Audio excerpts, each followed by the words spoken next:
Perkenalkan, nama saya Nabila Aulia Putri dari kelas fase F11-4. Di sini saya akan menjelaskan materi tentang ketentuan pernikahan di dalam Islam. 1. Pengertian pernikahan. Imam Ahmad bin Umar Asy-Syatiri dalam kitab Al-Yaqut Al-Nafis 2011-215 mendefinisikan nikah secara bahasa berarti menggabungkan dan berkumpul. Sedangkan menurut istilah syariat, nikah ialah suatu akad yang menjadikan bolehnya seorang laki-laki dan perempuan melakukan hubungan suami dan istri.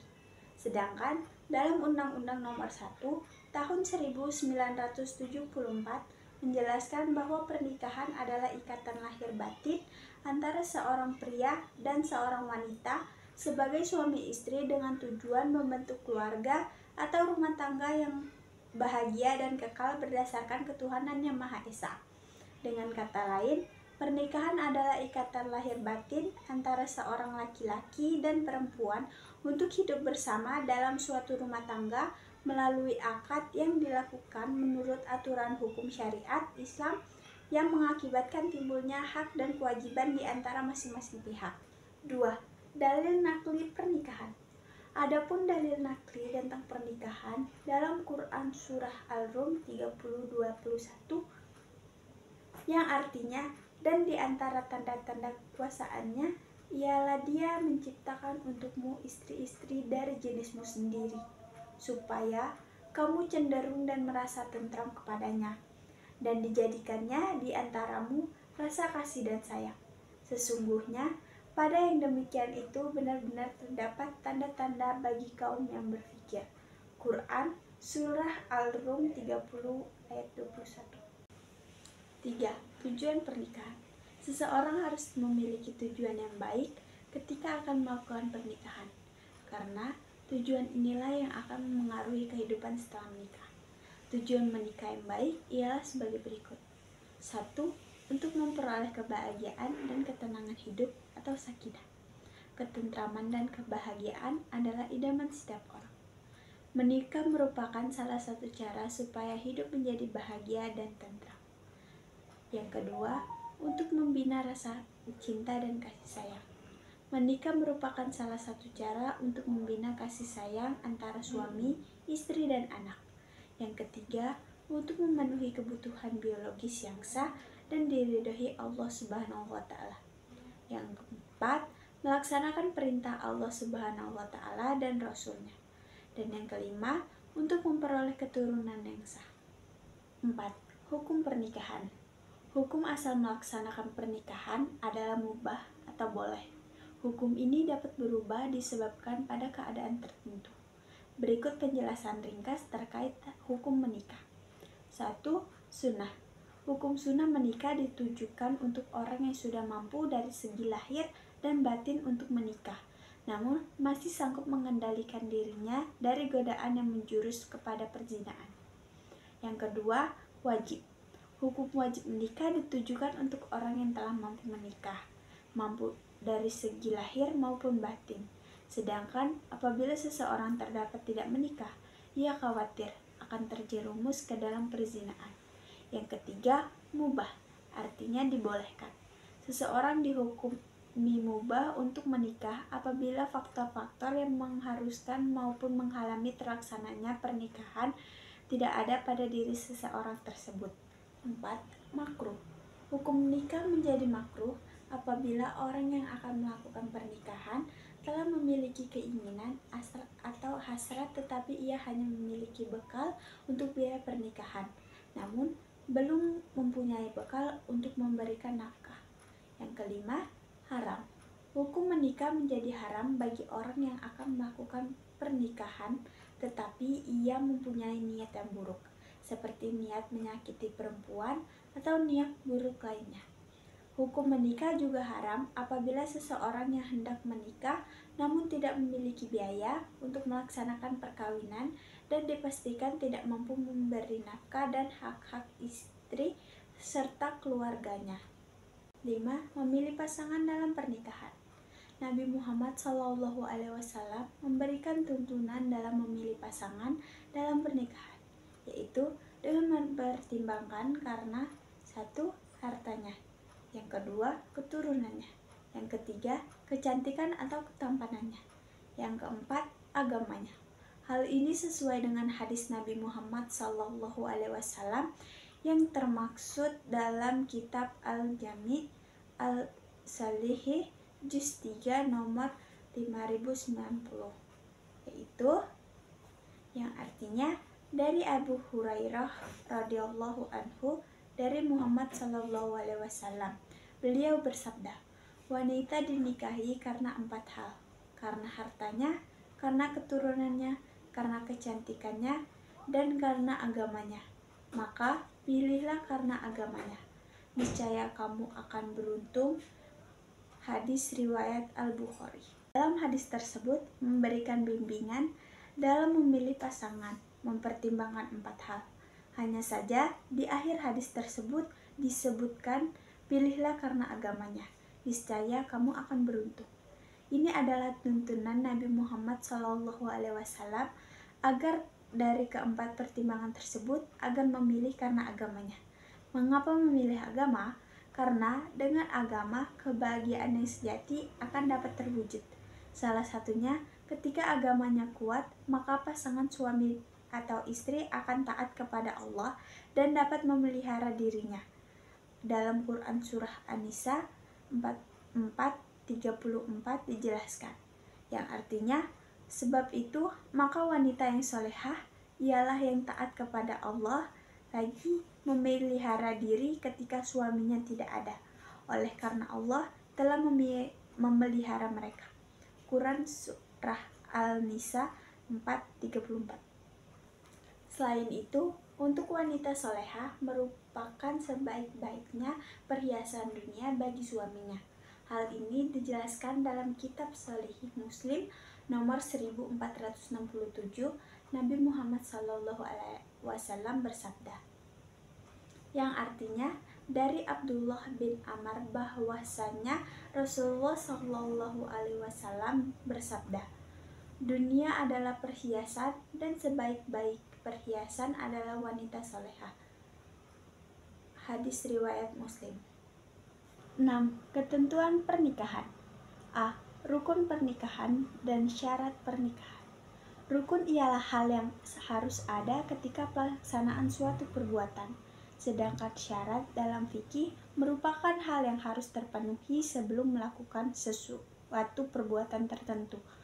Rukun menikah ada 5, yaitu calon suami, calon istri, wali 2, orang saksi, dan sihat atau ijab dan qabul. Adapun masing-masing akan dijelaskan sebagai berikut. 1. Calon suami. Ada beberapa syarat yang harus terpenuhi untuk seorang calon suami, yaitu A. Calon suami benar-benar laki-laki. B. Calon suami bukanlah orang yang haram dinikahi bagi calon istri, baik haram karena nasab persusuan atau karena ikatan pernikahan.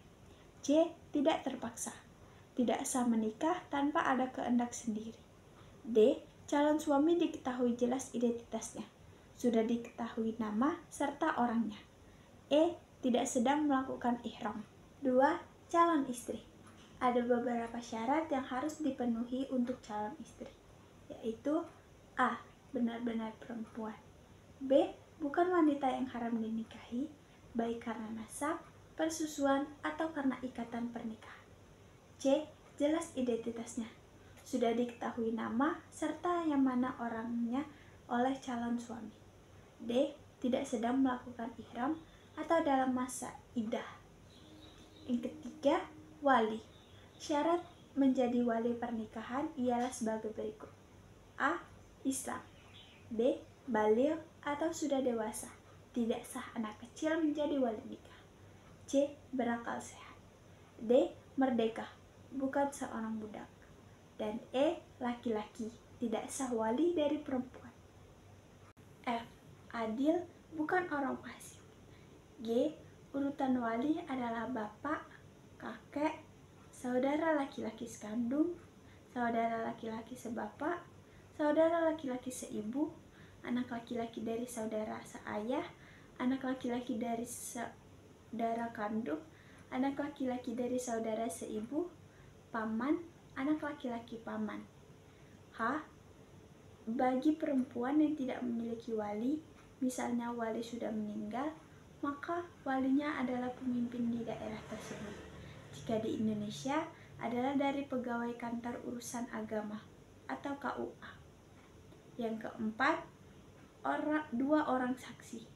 Syarat dua orang saksi ini juga hampir sama dengan wali, yakni A. Islam, B. Baligh atau sudah dewasa, tidak sah anak kecil menjadi saksi nikah. C. Berakal sehat.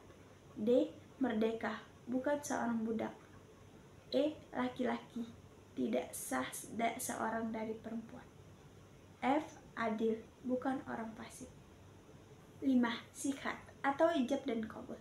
Syarat dari ijab qabul dalam pernikahan adalah A.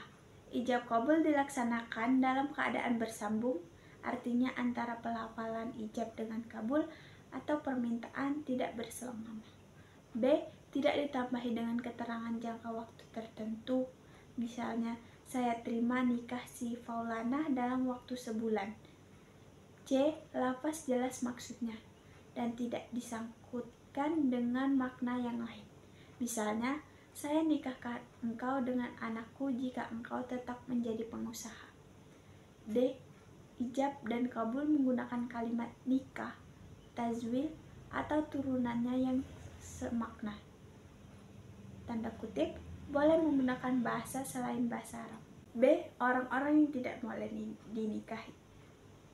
Dari tabel di atas, mahram, orang yang tidak boleh dinikahi, yaitu keturunan, yaitu ibu dan seterusnya ke atas, anak perempuan dan seterusnya ke bawah, bibi, baik dari bapak atau ibu, anak perempuan dari saudara perempuan atau saudara laki-laki.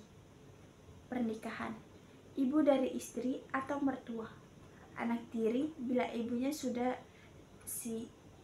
campuri istri bapak atau ibu tiri, istri dari anak atau menantu. Persusuan, ibu yang menyusui, saudara perempuan persusuan, dikupul atau dimadu, saudara perempuan dari istri, bibi perempuan dari istri, keponakan perempuan dari istri. C. Pernikahan yang tidak sah. Di antara pernikahan yang tidak sah dan dilarang oleh Rasulullah SAW adalah sebagai berikut. 1. Pernikahan mut'ah, yaitu pernikahan yang dibatasi untuk jangka waktu tertentu, baik sebentar maupun lama. Imam mazhab 4 sepakat bahwa pernikahan ini haram dilakukan. Secara historis diperbolehkannya nikah mut'ah oleh Rasul ini karena umat Islam waktu itu berada dalam masa transisi, yaitu peralihan dari masa jahiliyah menuju Islam. Praktik perzinaan pada masa jahiliyah sudah membudaya, sementara Islam datang dan Rasul menyeru umat Islam untuk berperang. Maka keadaan jauhnya pejuang muslim dari istri-istri mereka tentu saja merupakan suatu penderitaan tersendiri. Kebolehan ini berlangsung hingga datangnya hadis Nabi sebagai nasik atau penghapus atas kebolehan nikah tersebut. Dasarnya adalah hadis yang terdapat dalam kitab Al-Jami Al-Sahih Juz 3 nomor 4216 sebagai berikut. Yang artinya dari Abi bin Abu Thalib radhiyallahu anhu bahwa Rasulullah SAW melarang nikah mut'ah atau perkawinan dengan waktu terbatas semata untuk bersenang-senang, dan melarang makan daging kedelai jinak pada perang Khaybar. Hadis riwayat Al-Bukhari. Yang kedua, pernikahan syigar, yaitu pernikahan dengan persyaratannya barter tanpa pemberian mahar. Dasarnya adalah hadis nomor 1415 yang disebutkan dalam kitab Sahih Muslim berikut. Artinya dari Ibnu Umar bahwa Rasulullah SAW melarang nikah syigar, yaitu seseorang menikahi dengan putri orang lain dengan syarat putrinya harus menikah dengannya tanpa ada mas kawin. Hadis riwayat Muslim. Yang ketiga, pernikahan muhalil, yaitu seseorang menikahi wanita yang telah dicerai 3 kali oleh suaminya untuk diceraikan lagi agar halal dinikahi kembali oleh suaminya yang pertama. Dan ini dilakukan atas perintah suami pertama tersebut. Hal ini ditegaskan dalam hadis nomor 1120 dalam kitab Sunan Al-Tirmizi juz 3, disebutkan yang artinya dari Abdullah bin Mas'ud berkata, Rasulullah Shallallahu Alaihi Wasallam melaknat muhalil dan muhalilahu. Hadis riwayat At-Tirmizi. 4. Pernikahan orang yang sedang ihram, baik ihram haji atau umrah, serta belum memasukkan waktu tahallul. Dalam kitab Sahih Muslim, Nabi Muhammad SAW bersabda, artinya, Aban berkata, saya pernah mendengar Utsman bin Affan mengatakan bahwa Rasulullah SAW bersabda, orang yang sedang berihram tidak diperbolehkan untuk menikahkan atau dinikahi dan meminang. Hadis riwayat Muslim. Yang kelima, pernikahan dalam masa iddah, yaitu pernikahan seorang laki-laki dengan seorang perempuan yang masih dalam masa iddah, baik karena bercerai atau suami meninggal dunia. Allah Subhanahu wa Ta'ala berfirman, artinya, dan janganlah kamu berazam atau bertetap hati untuk berakad nikah sebelum habis iddahnya, dan ketahuilah bahwasanya Allah mengetahui apa yang ada dalam hatimu, maka takutlah kepadanya. Dan ketahuilah bahwa Allah Maha Pengampun lagi Maha Penyantun. Quran Surah Al-Baqarah 2 ayat 235. 6. Pernikahan tanpa wali, yaitu pernikahan yang dilakukan seorang laki-laki dengan seorang perempuan tanpa dihadiri walinya. Rasulullah SAW bersabda, yang tertulis di dalam kitab Sunan Abi Daud juz 2 nomor 2085. Artinya, dari Abu Musa bahwa Nabi SAW bersabda, tidak ada atau tidak sah pernikahan kecuali dengan wali. Hadis riwayat Abu Daud. 7. Pernikahan dengan wanita musyrik atau menyekutu Allah berdasarkan firman Allah Subhanahu wa Ta'ala. Artinya, dan janganlah kamu menikahi wanita-wanita musyrik sebelum mereka beriman. Sesungguhnya wanita budak yang mukmin lebih baik dari wanita musyrik, walaupun dia menarik hatimu.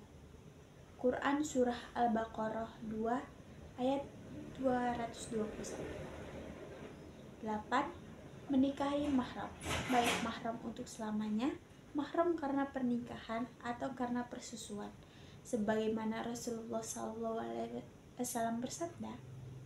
Artinya, dari Ali bin Abi Thalib, ia berkata, Rasulullah SAW bersabda, sesungguhnya Allah mengharamkan setiap persusuan seperti yang diharamkan sebab keturunan. Hadis riwayat At-Tirmizi. Adapun siapa saja mahram yang dilarang dinikahi terdapat dalam Quran Surah Al-Nisa 4 ayat 22-23. Sebagaimana telah disebutkan dalam pembahasan sebelumnya dalam tabel orang-orang yang haram dinikahi. D. Hak dan kewajiban suami istri. Untuk mewujudkan keluarga yang sakinah, mawaddah, dan warohmah, suami dan istri harus saling memahami hak dan kewajiban sebagai suami istri. Adapun kewajiban suami kepada istri yaitu 1. Memberi tempat tinggal yang layak kepada istri sesuai dengan kemampuan. Terdapat pada Quran Surah Al-Talaq 65 ayat 6. 2. Memberi nafkah istri menurut kemampuan suami. Terdapat pada Quran Surah Al-Talaq 65 ayat 7. 3. Berinteraksi dengan istri secara ma'ruf atau baik, yaitu dengan cara yang baik dan penuh kasih sayang, saling menghargai, dan memahami kondisi istri. Yang keempat, menjadi pemimpin keluarga dengan cara membimbing dan mengarahkan, mendidik, memelihara seluruh anggota keluarga dengan penuh tanggung jawab. Terdapat pada Quran Surah An-Nisa 4 ayat 34. 5. Membantu istri dalam melaksanakan tugas sehari-hari, terutama dalam merawat, memelihara, dan mendidik putra-putri agar menjadi anak yang saleh dan salehah. Terdapat pada Quran Surah Al-Tahrim 66 ayat 6. Sedangkan kewajiban istri kepada suami adalah 1. Patuh dan taat kepada suami sesuai dengan ajaran agama Islam. Apabila suami memerintahkan untuk melakukan hal yang bertentangan dengan ajaran Islam, maka istri tidak wajib ditaati. 2. Memelihara dan menjaga kehormatan diri sebagai seorang istri dan keluarga serta harta benda suami, baik suami berada di rumah atau di luar rumah. Yang ketiga, mengelola rumah tangga dengan baik sesuai dengan tugas dan fungsi sebagai seorang istri. Yang keempat, memelihara, merawat, dan mendidik anak, terutama pendidikan agama. Allah Subhanahu wa Ta'ala berfirman yang artinya, "Hai orang-orang yang beriman, peliharalah dirimu dan keluargamu dari api neraka." Quran Surah At-Tarim 66 ayat 6. Mahar atau mas kawin. Mahar atau mas kawin terkadang disebut nihlah atau sadak, yang artinya sesuatu yang diwajibkan karena pernikahan, yakni harta apapun yang diberikan oleh laki-laki dan menjadi hak milik perempuan atau istri. Taiquddin Abu Bakar bin Muhammad Al-Husain Al-Hasi dalam Kifayah Al-Ahar fi Hili Gayah Al-Kisar menjelaskan bahwa walaupun menyebutkan mahar dalam akad nikah sunnah hukumnya, tetapi wajib diberikan oleh laki-laki dalam sebuah pernikahan. Resepsi pernikahan atau walimatul urs. Walimatul urs atau sering disebut dengan resepsi pernikahan. Kata walimah secara bahasa berarti berkumpul, sedangkan menurut istilah syariah yang dijelaskan Ahmad bin Umar Al-Syatiri dalam kitab Al-Yaqut Al-Nafis adalah nama untuk setiap undangan atau makanan dan minuman yang diadakan karena adanya kebahagiaan atau lainnya. Hukum mengadakan walimah menurut Mustafa Dib Al-Mukha dalam kitab Al-Tazhib fil Adilah Man Al-Gayah wa Al-Tarib adalah sunnah, dan wajib hukumnya memenuhi undangan walimah tersebut, kecuali jika ada uzur atau halangan. Dan yang terakhir, 6. Hikmah pernikahan dalam Islam. Dari uraian di atas, hikmah pernikahan dalam Islam adalah: A. Dapat melaksanakan perintah Allah Subhanahu wa Ta'ala dan Rasul-Nya. Yang B. Terbentuknya keluarga bahagia dan saling menyayangi. Yang C. Terjalinnya hubungan yang diridhoi oleh Allah Subhanahu wa Ta'ala antara laki-laki dan perempuan. D. Mendapatkan generasi penerus yang sah. E. Mendatangkan pahala dan menjauhkan diri dari dosa besar zina. Yang F. Terjalinnya tali silaturahmi antar keluarga dari pihak suami dan istri. Yang terakhir, membukakan pintu rezeki dari Allah Subhanahu wa Ta'ala. Sekian video dari penjelasan dari saya. Wassalamualaikum warahmatullahi wabarakatuh.